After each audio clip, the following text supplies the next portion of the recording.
పవన్ కళ్యాణ్ గారిని మాకు ఒక గెటప్లో చూడటం ఇదే ఫస్ట్ టైం. అవును. ఆయన సాంగ్స్లో కూడా ఏ గెటప్స్ వేసుకోరు, అవును. జనరల్గా న్యాచురల్గా ఉండడానికి ఇష్టపడతారు. అవును. అంటే 17th సెంచరీ కథ అంటున్నారు, మొఘల్స్ సామ్రాజ్యం అంటున్నారు. మాకు హరిహర వీరమల్లు అనేది కంప్లీట్ ఫిక్షనల్ క్యారెక్టరా, ఏదైనా historical reference? Back drop historical sir, 17th century. ఆయన క్యారెక్టర్ సినిమా మాత్రం ఫిక్షన్.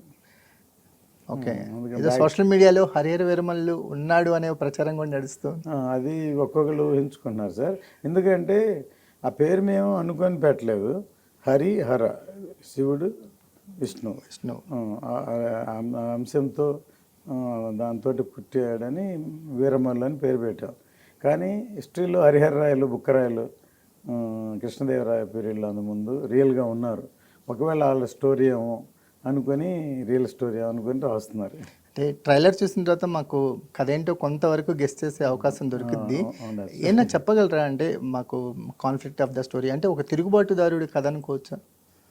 అట్లా కాదండి, మొఘల్స్ పీరియడ్లో జరిగిన ఒక కాలమానంలో అప్పుడు జరుగుతున్న సిచ్యువేషన్లో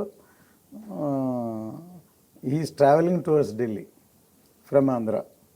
అది లైన్ ఒక ముక్కలో చెప్పాలి, అతని ప్రయాణమే కదా. ప్రయాణమే